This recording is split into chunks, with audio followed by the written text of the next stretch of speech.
While millions gather in Karbala to mark the day of Arba'in, a few people mark the day in Oslo with quite an acclimatized style.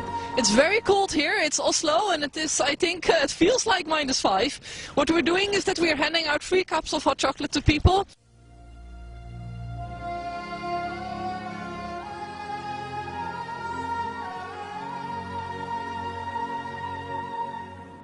Stands were set up in 2 key locations of the city, in the center and the east end.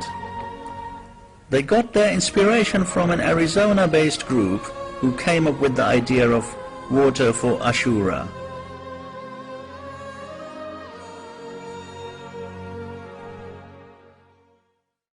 Actually, it's the first time here in Oslo. Yes, mashallah. I didn't believe that it's going to be so great. We have talked with a lot of people here, and a lot of people didn't know about Shia Islam. Now they know about it. There is since Ya Hussein, and some text in Norwegian about what he stood for. It's black with a text also about more detailed information about what happened. From designing the printing material to getting it printed to setting up the tents and preparation of the hot drinks, it was a truly coordinated teamwork of several weeks before the project was realized. I'm sure that Ahlul Bayt was standing with us, and they are the one who just, I feel like they're standing with us right now. We have a sister that will show you how to make chocolate. We use milk powder and water. It's for our brain, Imam Hussein. We mix it up with chocolate, hot chocolate, and sugar.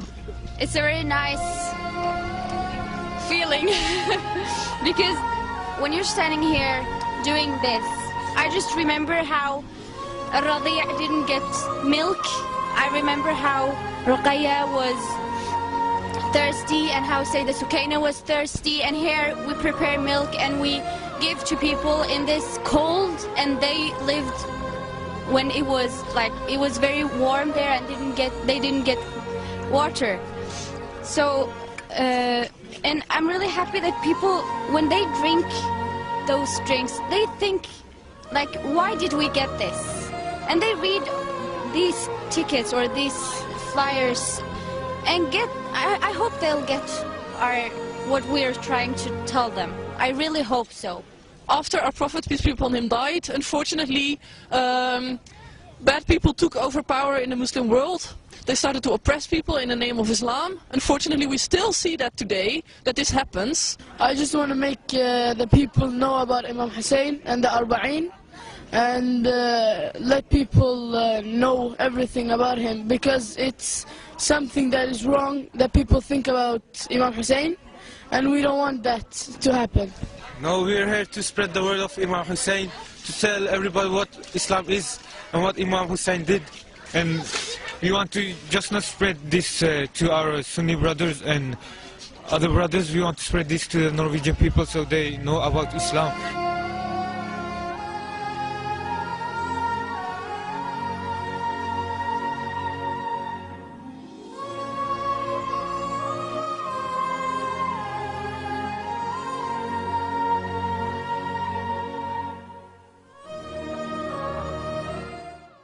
What I think is the most important message about Imam Hussein to non-Muslims is his race against injustice. It's that he stood up against injustice, and he has a very famous sentence where he says that if you are not a believer, at least be a free man.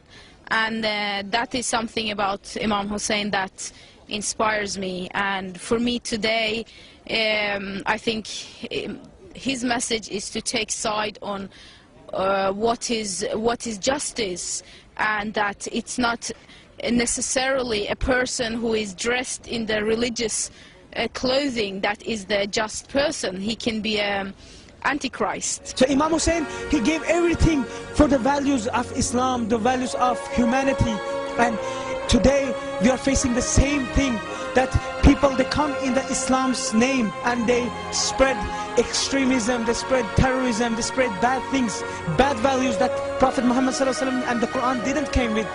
We need our Imam Hussein today also, but if you want to search to the right Islam, to the right face of Islam, turn to Imam Hussein. We live here in Norway. We couldn't reach, we couldn't be among those millions of pilgrims. But we want to say also from here that we follow the message of Imam al-Hussein, peace be upon him, the message of justice. Imam Hussein did teach us love, did teach us peace and every that, but also he teaches us a very important lesson. Yazid, he had this huge power with the army and everything, but still the courage was there. The brave heart Imam Hussein had the courage to say, even if we are few, we don't have to be afraid of the superpower. The legacy of Imam Hussein is flourishing year by year everywhere around the world. His message has reached places like Norway, once considered remote and foreign to Muslims. But Muslims have now become part of the Norwegian society and culture, and so has Arba'in.